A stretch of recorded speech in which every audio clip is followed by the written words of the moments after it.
इस्लामाबाद के सिविल जज आसिम हफीज की अहलिया सोमिया के तशद्दुद का निशाना बनने वाली रिजवाना 5 माह बाद अस्पताल से डिस्चार्ज, चाइल्ड प्रोटेक्शन ब्यूरो के सुपुर्द कर दिया गया। दूसरी जिंदगी मिलने पर रिजवाना का खुशी का इजहार। कहती है डॉक्टर्स और नर्सेज ने बहुत ख्याल रखा, खाना पकाने का शौक है। चाइल्ड प्रोटेक्शन ब्यूरो में कुकिंग सीखूंगी। बड़ी बहन सोनिया भी साथ रहेगी। चेयरपर्सन चाइल्ड प्रोटेक्शन सारा अहमद का कहना है कि रिजवाना मुकम्मल तौर पर सेहतयाब हो चुकी है। अदालती अहकामात पर रिजवाना को इदारा तहवील में ले रहा है। रिजवाना की तालीम और बेहतर निगहदाश्त के इंतजाम किए जाएंगे। जस्टिस इजाजुल एहसन की जगह दूसरे सीनियर जज को सुप्रीम जुडिशल काउंसिल का हिस्सा बनाया जाए।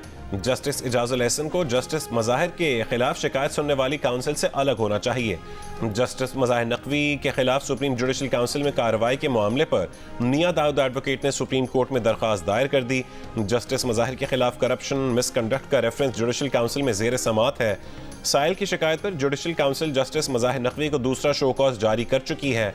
शो कॉज में जस्टिस मज़ाहिर नकवी से 3 ऑडियो लीक्स के बारे में सवाल किया गया। तीनों ऑडियो लीक्स मुकदमात के फिक्सिंग और गुलाम महमूद डोगर केस से मुताल्लिक हैं।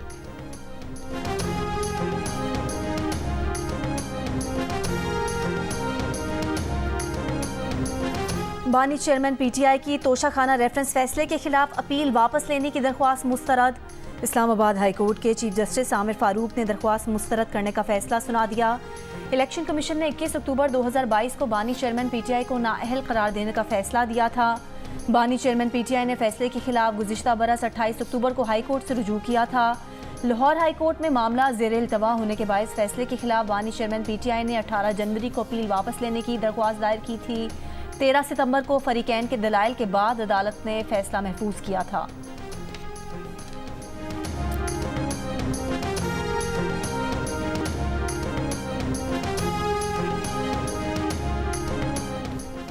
तहरीक इंसाफ ने प्रोपेगेंडा मुहिम में पीएचडी कर रखी है। ये लोग इतनी ढिठाई से झूठ बोलते हैं कि सच का गुमान हो। पीटीआई का एजेंडा परवान चढ़ाने के लिए झूठे अकाउंट इस्तेमाल किए जा रहे हैं। ये अकाउंट पीटीआई के हक में और नून लीग के खिलाफ प्रोपेगेंडा करते हैं। रहनुमा नून लीग अता तारड़ की लाहौर में मीडिया से गुफ्तगू, कहा कि कभी कहते हैं अमरीका ने हुकूमत गिराई, कभी कहते हैं कि मोहसिन नकवी ने हुकूमत गिराई। बानी चेयरमैन पीटीआई का जहनी तवाज़ुन ठीक नहीं है। 190 मिलियन पाउंड स्कैंडल तारीख का सबसे बड़ा डाका है।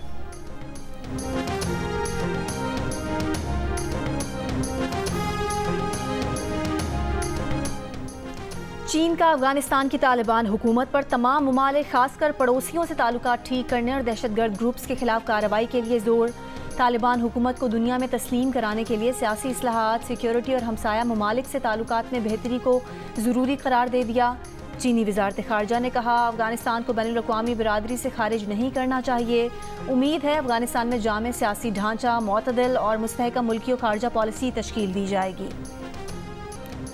अमरीकी वज़ीर ख़ारजा एंटनी ब्लिंकन और चीनी हममंसब वांग यी के दरमियान टेलीफोन गुफ्तगू, इसराइल फ़लस्तीन तनाज़े पर तबादला ख़याल और राबते जारी रखने पर इत्तफ़ाक़।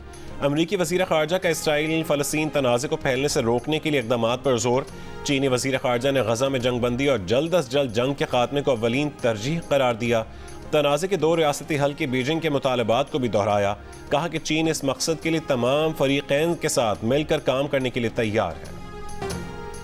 महंगाई के बायस कराची के लंडा बाजारों की रौनकें भी मांद पड़ गईं। शहरियों का शिकवा है कि अब लंडा बाजारों में भी पहले के मुकाबले में चीज़ें महंगी ही फरोख्त की जा रही हैं।